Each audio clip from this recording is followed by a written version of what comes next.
Les amis, bonjour, bonjour, soyez les bienvenus au petit déjeuner de Devenir pour agir. J'espère que vous avez passé une agréable semaine et je suis heureux aujourd'hui de vous retrouver pour une très belle interview qui va être passionnante.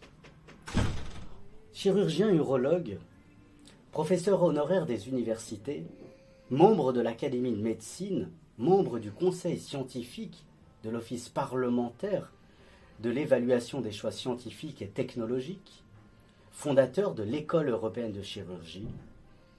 Mon invité aujourd'hui est un immense scientifique, un immense médecin. Il a été chargé de mission auprès de différents ministres de la Santé, Jean-François Mattei, Xavier Bertrand, Roselyne Bachelot, cofondateur et président de la Convention on Health Analysis and Management, le CHAM, qui réunit chaque année 500 décideurs experts du monde entier, experts de la santé. Dans ce cadre-là, mon invité a eu le privilège d'interviewer à plusieurs reprises le président de la République, Emmanuel Macron, sur le système de santé mondial, et il a proposé au président de la République de fonder un ministère mondial de la santé. Vous l'aurez compris, j'ai le privilège, l'honneur et le plaisir de recevoir celui qui est passionné par la santé, la médecine, les progrès techniques et technologiques. Il ne cesse d'analyser l'évolution de la société et des professionnels en matière de santé. Son regard subtil, malicieux et avisé, vous l'aurez compris, va nous permettre de passer un excellent moment. J'ai la joie de recevoir le professeur Guy Valencien.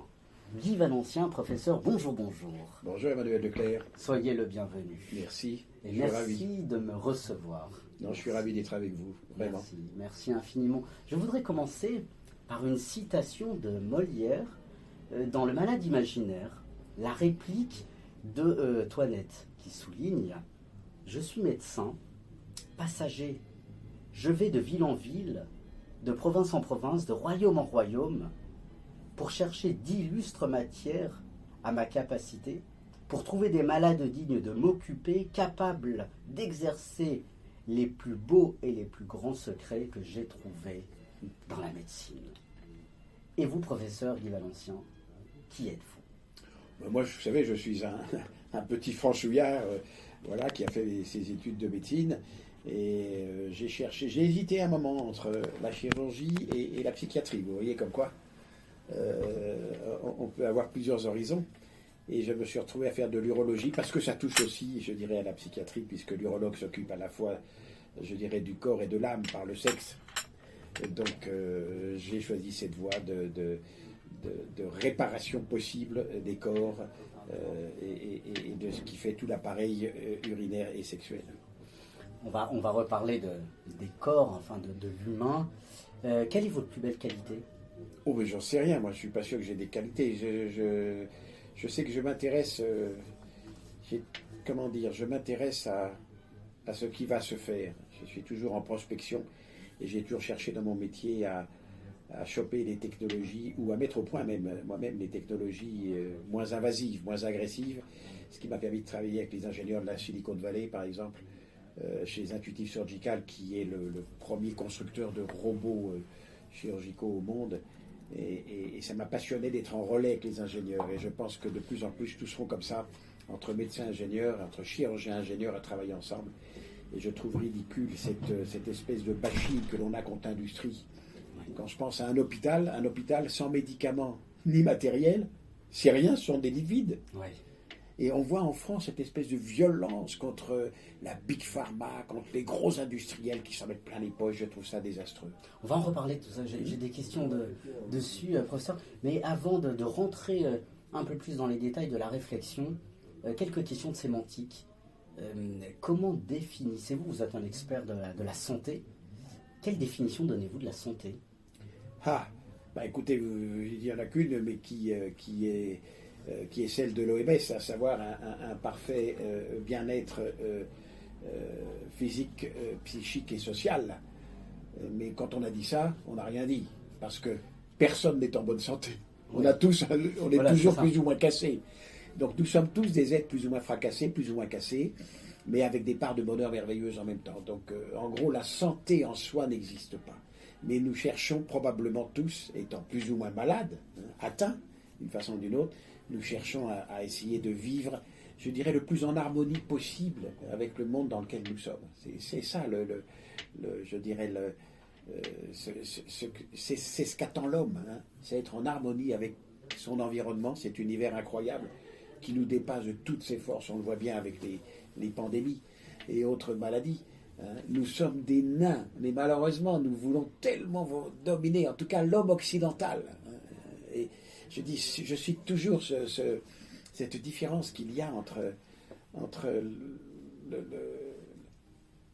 les Chinois. Je connais pas mal la Chine parce que j'y suis allé depuis 40 ans, tous les 10 ans, pour former des Chinois. Je suis allé aussi en Inde plusieurs fois et j'ai adoré ces deux pays, vraiment. Et quand on regarde un tableau chinois, on voit une grande montagne avec souvent des nuages en haut, quelques pins qui transparaissent, et puis une rivière qui coule, une longue barque, et un tout petit bonhomme au milieu de la barque avec son chapeau triangulaire, mais on ne voit même pas sa face, il est tout microscopique dans le cosmos. Et il a ordre de ne surtout pas le déranger, ce cosmos.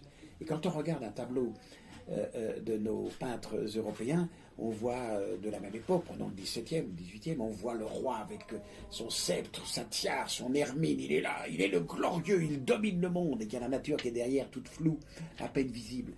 Et je crois que l'homme occidental devrait bien réfléchir à ce qu'il fait. Et autant nous profitons des progrès qui ont été apportés, c'est vrai, ces 3 derniers siècles par l'Occident. Mais autant attention à ne pas aller trop loin. Alors, est-ce possible ou est-ce utopique, finalement, pour reprendre ce que vous venez de dire, d'essayer de vivre le mieux possible en harmonie avec la nature? Oui, je pense que c'est possible, à condition, effectivement, d'en connaître les dangers. Hein. Oui. Je ne suis pas du tout un bisounours qui dit il est beau, tout est beau. Je ne suis pas du tout dans l'écologie militante. Hein. Je déteste l'écologie militante radicale, mais je pense que nous devons apprendre à connaître. Et c'est là l'intérêt de la science. C'est connaître la nature. Pourquoi est-ce que l'on envoie des sondes qui vont près du Soleil? Pourquoi est-ce qu'on est allé sur la Lune? Pourquoi va-t-on demain, j'espère, aller de plus en plus au fond des océans qu'on connaît très mal? On a malheureusement mis beaucoup plus d'argent vers l'espace que vers l'eau. Or, le fond des océans, c'est quelque chose, c'est de là d'où nous venons. Donc, on ne le connaît pas et il faudra le travailler beaucoup plus. Car si nous voulons que cette terre abrite un nombre d'hommes qui correspondent à peu près à ce qu'il faut et qu'il y ait une diminution des inégalités, car c'est aujourd'hui, vous le savez mieux que tout le monde, insupportable. Enfin, quand on pense le nombre d'enfants qui sont abandonnés, le nombre de femmes qui sont battues, qui n'ont pas de formation, qui n'ont aucune hygiène, mais c'est quelque chose de délirant. Et que nous sommes là, nous pavaner dans des villes occidentales. Alors, en parlant d'inégalité, professeur, nous sortons de la crise, différentes crises, la crise du Covid. Cette crise n'a-t-elle pas suscité encore plus des inégalités sociétales? Alors, oui, probablement, par la vaccination qui n'a pas été accessible à tout le monde. Je ne parle pas de ceux qui la refusent, hein, mais je parle de ceux qui en auraient eu besoin.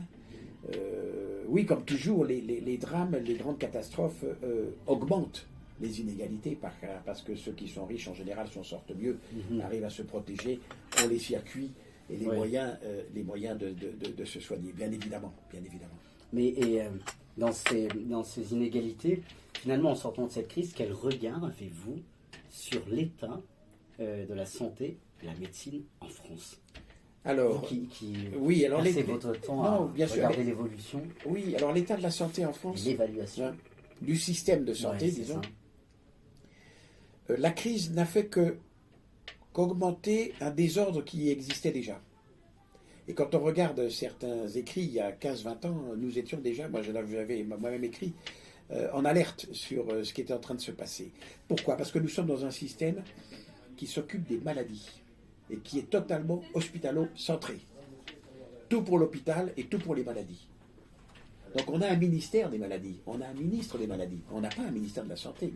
Sauf que depuis, là, la dernière dénomination, on a quand même un ministère de la santé et de la prévention. Mais la prévention est dans la santé, on aurait pu s'en passer. La santé étant la prévention, le soin et la réhabilitation. Le retour vers l'activité. C'est ça. Et donc, nous ne sommes pas du tout là-dedans. On a construit plein d'hôpitaux, beaucoup trop. On injecte, comme disait le président de la République, un pognon de dingue dans ce pays. 246 milliards cette année sur les soins, donc près de 100 milliards pour l'hôpital. C'est quand même pas rien.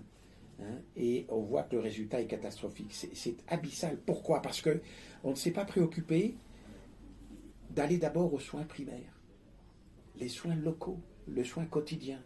Et on ne s'est pas préoccupé des généralistes, des infirmiers. Et on a privilégié l'hôpital, le CHU, le centre hospitalo-universitaire, la grande tour avec ses grands bâtiments qui dominent le monde. Et non, on commence par la base, par les soins de base, et ça s'apprend à l'école. L'hygiène. L'hygiène.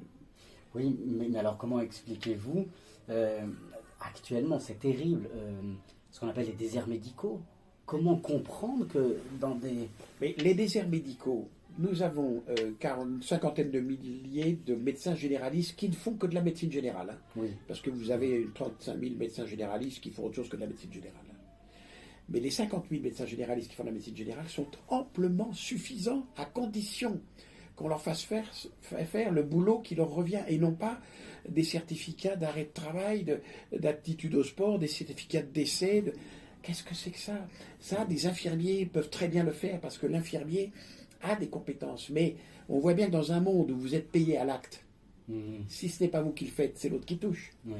Et donc on voit bien la bataille qui existe. Alors que dans nombre de pays anglo-saxons notamment, les infirmiers ont pris une grande part de l'activité des médecins qui, eux, sont là pour le complexe. Et le généraliste devrait devenir le référent dans une équipe. C'est l'équipe qui doit être référente, avec l'infirmier, le pharmacien, le kiné, le podologue, la sage-femme, l'assistante sociale. C'est ça qui doit se faire demain, dans les territoires. Dans les territoires. Et je pense qu'il faut, à partir de là, mettre de plus en plus les communes en responsabilité et en aide, en leur filant une partie de l'argent. Oui. On dépense 3 200 ou 3 300 euros par tête de pipe, si j'ai souvenir, par français. Peut-être qu'on pourrait mettre 1 000 euros, ou 500 euros pour la commune, de façon à ce qu'en fonction du nombre d'habitants qu'elle a, elle puisse aider, tout en sachant que tant que nous ne réviserons pas la carte communale française, nos 35 700, 800 communes, c'est totalement irréaliste. Vous seriez pour des regroupements de... Mais des pays comme le Danemark, oui. beaucoup plus petits, 6 millions d'habitants, sont passés de centaines de communes à 98. Une commune, c'est 50 000 habitants. Ça ne veut pas dire qu'on va, on va annuler le nom du petit village, du lieu-dit et autres. C'est ça. Mais une commune au Danemark, ce sont nos intercommunalités. Voilà. Et la commune a un rôle extrêmement important en soins primaires. Et je souhaite qu'on le fasse véritablement. Parce que c'est là où sont les acteurs de premier rang qui peuvent détecter, ne rien faire s'il n'y a rien à faire. Et dire surtout, continuez comme vous faites. Soignez s'il y a soigner quand ce sont des soins locaux. Quitte ensuite à envoyer à un deuxième niveau dans des hôpitaux ou des cliniques de référence qui ont les outils de chirurgie, d'imagerie, tout ça de compliqué. Et puis au troisième niveau, le plus complexe, c'est celui des CHU, avec la recherche affiliée aux soins, bien évidemment. En parlant de soins, quelle définition donnez-vous de ce si beau verbe « soigner » ? Soigner. C'est compliqué parce que soigner, c'est en gros, je le traduirais par quelques mots. Soigner, c'est d'abord de l'écoute. C'est d'écouter, c'est de se taire. Et quand on voit un malade, c'est de le laisser parler. Comme disait un de mes anciens collègues, écoute, je ne sais plus, écoute, disait-il à ses internes, écoute longuement le patient, il te donnera le diagnostic. Or aujourd'hui, on est dans une médecine ultra rapide où à peine le malade est là, qu'on lui demande sa carte vitale, son machin, son truc, on regarde la biologie, on regarde l'imagerie, et on ne s'occupe même pas de lui de savoir qui il est, s'il est marié, où il habite et autres. Ceux et celles qui aujourd'hui connaissent bien les patients, ce sont les infirmiers. Pourquoi? Parce qu'ils vont dans les maisons, les appartements, 2, 3, 4 fois par jour s'ils le font. Donc ils connaissent vraiment la personne dans son milieu. Le médecin spécialiste que j'étais consultait dans un bureau. Et le généraliste aujourd'hui ne fait quasiment plus de visites. Oui, mais alors peut-on Donc, dire que... écoutez, écoutez, prendre en charge sur ses épaules. Vous voyez, hop, une fois qu'on a écouté, on y va. Je m'occupe de vous. Et je vais faire en sorte que vous alliez mieux. C'est ça le prendre soin. Je ne dis pas que je vais vous guérir, mais que vous alliez mieux. Et je vais vous expliquer ce qui va être fait, avec les complications qui peuvent arriver, avec le gain que vous allez espérer. Et tout ça prend du temps, de la consultation lente, calme. Oui, mais alors, en parlant du temps, vous, finalement, le fait qu'aujourd'hui, certains médecins ne puissent plus le faire, ne puissent plus prendre le temps de les écouter, est-ce un véritable problème? Est-ce qu'ils n'ont vraiment pas le temps ou ils ne prennent pas le temps? Alors, en gros, un médecin en 3-4 ans est au maximum de sa clientèle, ça dépend de sa vitesse propre aussi d'action. Un médecin français a une patientèle d'environ 1000 patients. Il y en avait qui ont 1200, 1500, 1700, voire même 2000 ou plus, mais tout seul souvent, et encore tout seul trop souvent.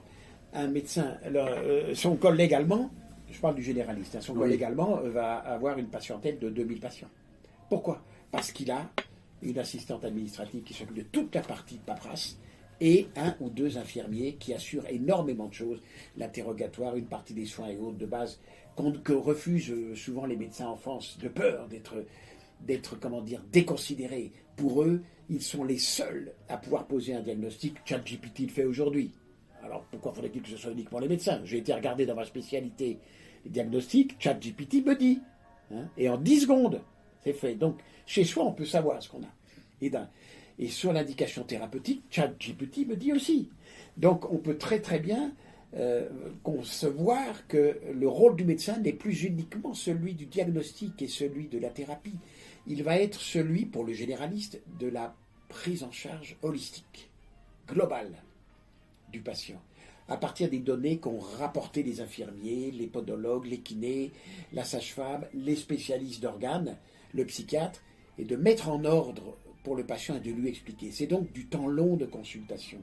C'est beaucoup de temps passé à expliquer et à suivre, puisque nous allons vers des pathologies chroniques et vers un grand âge.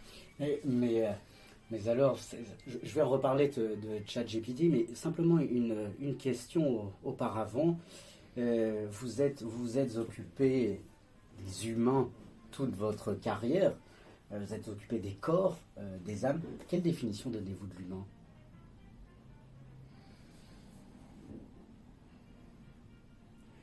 Alors, l'humain, comment vous dire? Enfin, j'aime pas le mot humain, j'aime mieux le mot homme. Alors on me dira, oui, mais tu es sexiste. Tu es sexiste. Alors, quelle définition mais l'homme avec un grand H. Voilà, c'est ça. Parce qu'on on parle du lion. Oui. Voilà, on dit pas. Et on parle du cheval. Ouais. Donc je dirais que la définition de l'homme, c'est probablement, je dirais, l'être vivant le plus abouti. Celui qui est capable de se transformer lui-même et de transformer la nature en espérant un bien-être comme en étant capable des pires désastres. Comme disait Nietzsche, les singes sont trop bons pour que l'homme en descende. Oui, c'est ça. C'est vrai que nous sommes les deux. Nous sommes des merveilles d'amour, d'empathie, d'idéal, mais nous sommes des horribles tortionnaires gratuitement. Un animal ne blesse jamais gratuitement. Il blesse parce qu'il a peur ou parce qu'il a faim. Mais nous, non. On est capable de faire le mal le pire. Mais c'est à la fois paradoxal ce que vous dites, si je puis me permettre, parce que vous venez de donner la définition en disant que l'homme, c'est un être le plus abouti. Oui. Et cependant, c'est le plus grand mystère. Oui. Il est insondable. Oui, on complètement. On n'arrivera jamais à le comprendre. Non, jamais. Découvrir, non, jamais. Un mystère. Je suis d'accord. Alors, c'est le plus abouti et en même temps, c'est le pire. Oui. Mais oui, mais c'est ça. Mais c'est toujours comme ça. Hein. C'est ça. C'est toujours le yin et le yang. C'est ça. Mais toujours. Mais c'est vrai que nous ne comprenons pas. Regardez par rapport à l'IA, pardon, mais. C'était ma question suivante. Donc voilà. Alors, l'intelligence artificielle, d'abord, le terme est extrêmement mauvais. C'est de l'imitation artificielle. On ne fait qu'imiter ce que nous faisons, mais avec une puissance une puissance de calcul et d'analyse qui est bien supérieure à ce que nos cerveaux font. C'est vrai que les algorithmes sont tout à fait étonnants, mais à condition qu'ils aient des milliards et des milliards de données, parce qu'un algorithme avec très peu de données, c'est une catastrophe. L'homme, avec quasiment rien, est capable par l'intuition de décider et de ne pas se tromper. C'est là la toute différence entre le vivant, parce que probablement nous recevons des sens que nous avons, des informations considérables, plus tout ce que nous avons mémorisé. Vous savez que nous pensons sans le savoir. C'est le mathématicien Poincaré qui disait qu'il avait découvert je ne sais plus quelle équation en montant la première marche d'un bus dans lequel il allait faire une balade avec ses copains matheux. Pourquoi ? Parce que notre cerveau travaille en permanence, même quand nous dormons, le rêve. Et c'est lui qui nous donne les idées. C'est uniquement de dire j'accepte ou je refuse. Ce n'est pas moi qui décide. Et combien de fois il y a des idées qui nous passent par la tête, il faut que je donne ça parce que ça m'est venu. Vous l'avez déjà remarqué, ça. Ouais, c'est ça. Donc la machine travaille toute seule. Nous sommes non pas un ordinateur, nous sommes un super, je ne sais pas comment l'appeler, c'est inimaginable de voir combien nous recevons des sensations de nos 5 sens, plus de toutes les sensations intracorporelles, de la proprioception, de l'interoception que nous avons, plus tous les replays que nous avons engrangés dans notre cerveau et qui nous donnent des circonstances à peu près identiques à ce qu'on vit pour faire le calcul. Attendez, il n'y a pas une machine capable de ça. Oui, mais alors, vous vous occupez de l'évaluation, vous observez l'évaluation des choses scientifiques et technologiques, et face à l'IA, le cofondateur de l'IA a quand même démissionné face à ce gouffre abyssal qui finalement est mystérieux, dans lequel va nous mettre l'IA. Quel regard aujourd'hui avez-vous sur l'IA ? Est-elle un danger ? Elle est ce que nous en avons créé et fait, c'est-à-dire qu'elle est effectivement un bien incomparable en accélération de moyens diagnostiques, par exemple. Elle voit, grâce au système expert, on voit des images de pathologies que l'œil humain ne voit pas. Oui. Bon, déjà. Donc on fait des diagnostics avant même que nous-mêmes nous puissions savoir. On voit très bien que dans le domaine de la génétique, pareil, tout le travail qui est fait sur les ARN messagers, demain nous vaccinerons les cancers, c'est déjà en train d'être fait. Donc mon métier, la chirurgie oncologique, va disparaître à 20 ans d'ici. Ah oui, vous pensez vraiment à ça ? une vitesse folle.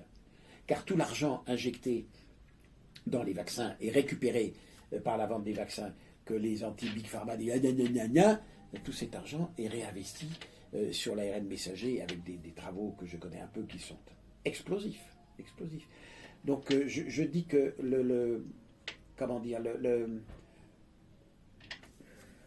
l'IA est un immense progrès et donc elle est un immense danger. À l'évidence aussi, parce qu'on va être fléché, ciblé, de plus en plus regardé, watch your step partout, attention, fais pas ci, fais pas ça. C'est le danger qu'on voit déjà dans certains pays. Mais en même temps, si je regarde, est-ce que les Chinois sont malheureux ? Mais est-ce que les Chinois sont malheureux ? Vous avez quand même 1 milliard, près de 400 millions d'individus, dont 800 millions sont sortis en 40 ans de la mouise. On n'a jamais vu ça dans toute l'histoire de l'humanité. En 40 ans. Depuis autant Mao était une catastrophe avec le grand bond en avant, la révolution culturelle. Ça a été dramatique. Des dizaines de millions de morts aller jusqu'à du cannibalisme dans le village où il n'y avait plus rien. Et Deng arrive et il dit on ouvre. Donc on est dans un système autoritaire, c'est clair, mais les gens s'enrichissent, les gens vont mieux. Et vous avez des milliers de petits Chinois qui vont se former aux États-Unis, mais beaucoup reviennent. Donc est-ce que le système, je ne dis pas que c'est le meilleur, non. Mais effectivement, il y a des caméras partout, vous êtes suivis, mais vous avez un crédit social, vous devez bien vous contenir. Mais regardez, nous en sommes en France. Oui, mais... désastre de la société. Regardez, vous parliez à l'instant, il y a quelques minutes, de ChatGPT. Est-ce que, selon vous, ce nouvel outil n'est-il pas en train de détruire l'humain dans sa curiosité même ? Dire que nos étudiants ne font plus de recherche, de moins en moins. Alors, non, je ne suis pas d'accord avec vous. Je pense au contraire que le fait qu'on ait ces outils va nous permettre justement de nous libérer de tout ce qui est des tâches ennuyeuses. Et que ça va nous libérer l'esprit à la création, à l'invention, au contraire. Parce que tout ça, on sait que Tchad pourra le faire. Bien sûr que ça va détruire les emplois, mais on va en créer d'autres dans tous ces domaines nouveaux complètement. Donc je ne suis pas inquiet là-dessus. On est dans une mutation. Mais quel équilibre alors Ça, c'est tout le problème des politiques, de pouvoir accompagner. Mais pour accompagner, il faut prévoir. Or, nous avons malheureusement, bien en général, des décideurs politiques qui sont à 6 mois, quand il faut penser à 20 ans et agir à demain. Mais il faut d'abord penser à 20 ans. Et ça, on ne sait pas le faire. Et regardez l'Europe qui se traîne lamentablement.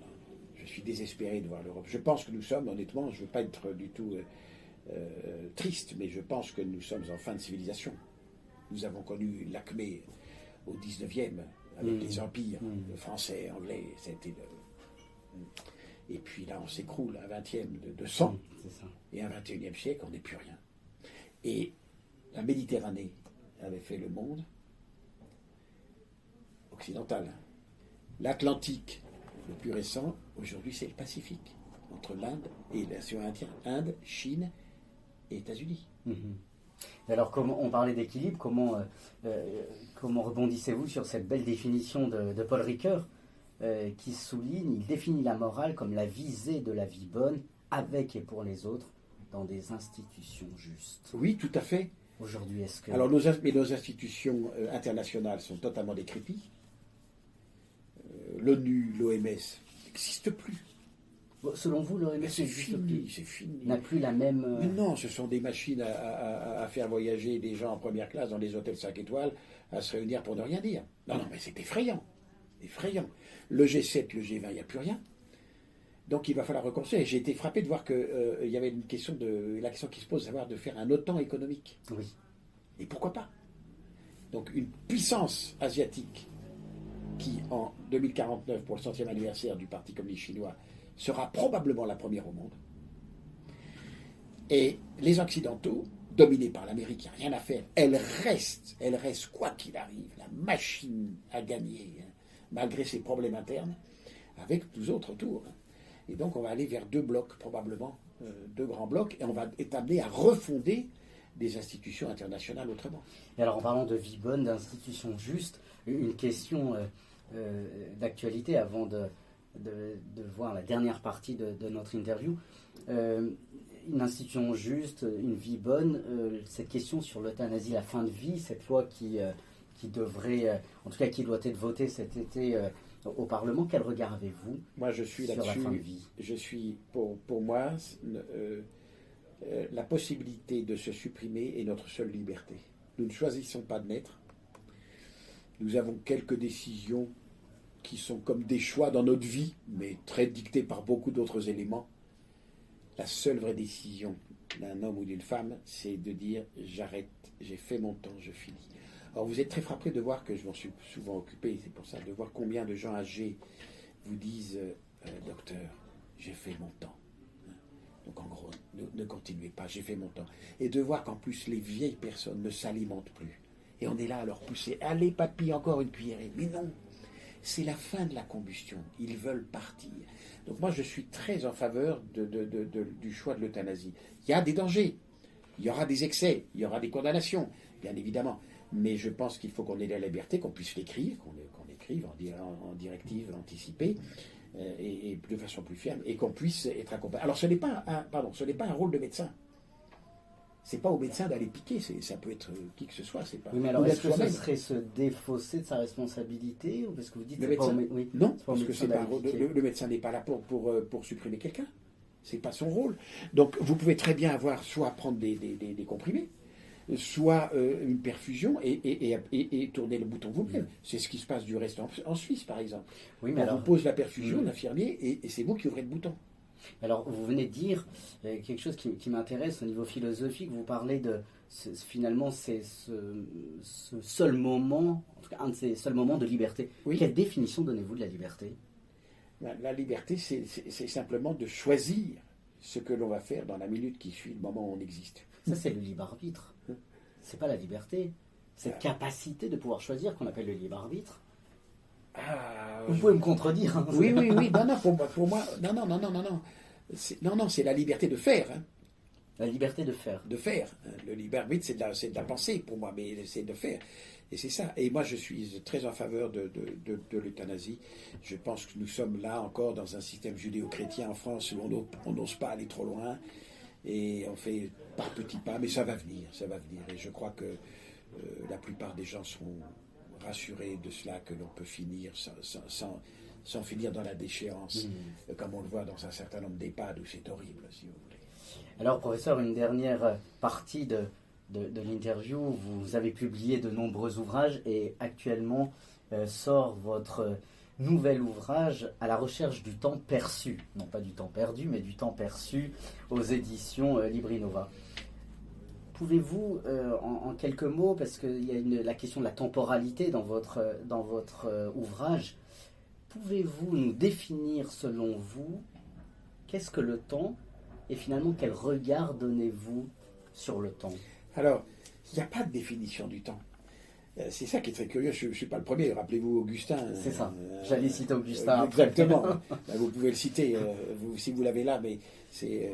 Non, en fait, il dit que il n'y a pas de. Alors, il y a plusieurs définitions. Quand il le vit. Voilà. Quand on me demande ce qu'est le temps, je ne sais pas y répondre, mais quand je le vis, je le comprends. C'est ça. Et c'est tout à fait vrai. Nous ne savons pas. Alors, nous avons un temps chronométrique qui est tout à fait récent. En plus, qui est devenu universel, car rappelez-vous, au XIXe siècle, chaque ville avait son heure. Et c'est à cause des transports, du train, que les villes ont dû se mettre à la même heure. Et d'où Greenwich. On aurait voulu que ce soit Paris, c'est les anglo-saxons qui ont gagné. Et c'est à partir de Greenwich. Et là, on a découpé le temps. Mais le temps ne veut rien dire. Quand vous regardez dans l'espace, dans le cosmos, Vénus tourne en 224 jours autour du Soleil, mais fait un tour sur elle-même à l'envers de la Terre, c'est-à-dire elle dans le sens des aiguilles d'une montre, en 244 jours. Un jour de Vénus, c'est 244 jours de la Terre. Une lenteur folle. Donc, ça ne veut rien dire le temps, à l'échelle du cosmos. Et à l'échelle des individus, le temps non plus ne veut rien dire. Nous avons des durées. Nous sommes des êtres de durée limitée et qui passent leur temps à se consumer, quoi. Nous avons un capital d'énergie que nous dépensons peu à peu pour en finir. Mais alors, est-ce que nous fuyons le temps? Est-ce que nous en avons peur, selon vous? Le temps? Oui. Écoutez, c'est difficile de répondre pour les autres. Moi, honnêtement... Mais alors pour vous? Pour moi, à l'âge que j'ai, non. Parce que j'ai fait plein de choses dans ma vie, et j'espère encore en faire. Je sais que je ne suis pas éternel, que nous sommes programmés génétiquement pour à peu près 120 ans, l'âge de Jeanne Calment, 21 ans, que nous y allons peu à peu, même si on a atteint un palier. En ce moment, on est à 80 pour les hommes, 79,8 et 80 pour les hommes et 84 ou 5 pour les femmes en France, un des pays qui a une des longévités les plus longues avec le Japon et la Suède, mais avec une moins bonne vie en bonne santé. Oui. Nous sommes à 64 ans pour les hommes, quand les Suédois sont à 72 ans. Donc on a encore du progrès à faire en termes d'alcool, de tabagisme, d'obésité, de contraintes et autres. Oui. Et dans votre ouvrage, vous soulignez qu'il faut retrouver notre quiétude, il faut retrouver, je vous cite, nos priorités dans ce monde rempli de bouleversements. Oui. Quelles sont, selon vous, les priorités? C'est être à l'autre, c'est tout. C'est la collaboration, c'est l'écoute, c'est l'empathie, c'est l'aide, c'est l'appartenance, c'est la communauté, c'est ça qui compte. Et on voit bien que dans un monde qui est éclaté, où les grands monothéismes se sont un peu cassés la figure, et on voit des églises, des nouvelles églises qui sortent, les évangéliques, des trucs comme ça dans tous les sens, pour essayer, parce que l'homme a besoin de foi. Mais les grands monothéismes sont en déshérence. Le communisme a disparu, les socialistes ne savent plus où ils sont. Donc il n'y a plus d'étoiles polaires. De quoi se dire, pourquoi me dépasserai-je? Parce que c'est ça, notre vocation, c'est d'aller au-delà de nous-mêmes. Mais qui vous entraîne aujourd'hui? Vous demandez à un jeune de 20 ans, tu mourrais pourquoi? Ils ne répondent pas. Quelques-uns diraient peut-être pour le climat. Et encore, ils veulent se battre pour le climat, je ne suis pas sûr qu'ils iraient à se battre au sens physique du terme, hein, avec la calache, contre le climat, contre les abus climatiques. Et c'est désespérant. Moi, je savais que j'irais me battre. J'aurais été me battre contre le communisme. Et me battre. Je suis né juste après la guerre, et je n'aurais pas supporté cette analyse étatique. Donc, il nous manque cela, et je pense que l'homme est fait pour ça. Vivre en communauté, porté par un projet qui le dépasse. Projet qui est toujours, et c'est ça qui est étonnant, ce sont toujours quelques-uns qui dominent les autres. Il n'y a rien à faire. Si vous regardez l'histoire, vous citez quelques noms. Oui, c'est ça. Et dans l'histoire de France, vous citez quelques noms. Ce sera un projet humaniste alors pour vous? Complètement. Alors quelle définition? C'est marrant parce que tout à l'heure, je vous posais la question de qu'est-ce qu'un humain. Vous m'avez répondu que vous préfériez le mot homme. Oui. Donc, et alors quelle définition donnez-vous de l'humanisme maintenant? Ah, ben humanisme, comme humanisme, la même racine de humus. Oui. Qu'humilité. Hein, c'est intéressant. J'aime bien ce mot, ce mot-là, qu'humilité. Alors l'humanisme, c'est là encore, c'est l'acceptation de la différence. Je pense qu'il ne faut pas que nous devenions tous les mêmes, habillés de la même façon, et parlant tous la même langue, j'en suis pas sûr. Ce sont des richesses énormes. Les vêtements indiens, les vêtements chinois, les vêtements français, les boubous africains, mais c'est des merveilles, Pourquoi les abandonner? Surtout pas. De savoir garder ces choses-là qui font qu'on est différent de l'autre, mais de reconnaître l'autre comme étant égal à soi-même, même s'il est de couleur de peau différente, de langage différent, de tradition, d'habitude, qu'il mange avec ses doigts et pas avec une fourchette, et alors? C'est ça. Et là, on est en train de vouloir nous normaliser, nous faire rentrer dans des petites réglementations tatillonnes, tous pareils, c'est scandaleux. Là, on va exploser. Vous êtes assez lévinassien dans le sens où Lévinas souligne que je suis un autre moi-même et l'autre est un autre moi-même aussi. Oui. Donc finalement, cette... Oui, mais je serais un peu... il y a l'anatman bouddhique, et puis il y a l'Ubuntu des Bantous. C'est ça. C'est fabuleux. J'existe parce que tu existes. Ubuntu, voilà ce que ça veut dire. Ça m'enchante. Avec ça, je revis, je vais prendre encore 200 ans devant moi. Voilà. Et bien alors, prenons 200 ans. Cher professeur, malheureusement, l'interview s'achève. Vraiment, merci de m'avoir reçu. Merci pour cette discussion. J'avais encore plein de questions à vous poser, mais l'interview s'achève. Merci pour toutes les réflexions que vous faites sur l'évaluation de la science et de la technique. Mais peut-être si je peux résumer ce que vous venez de dire, il ne faut pas être pour ou contre la technique, mais faut-il encore savoir en user à bon escient? Exactement. Ce n'est que ça, tout à fait. Ça, oui. C'est comme la cuisine. C'est comme la cuisine. Je pense qu'on a cette passion de la gastronomie aussi. En tout cas, merci de m'avoir reçu. Je vous en prie, infiniment. Les amis, merci de nous avoir suivis. Je vous souhaite une agréable semaine et je vous dis à la semaine prochaine pour de nouveaux épisodes. À très bientôt. Merci beaucoup. Ciao, ciao.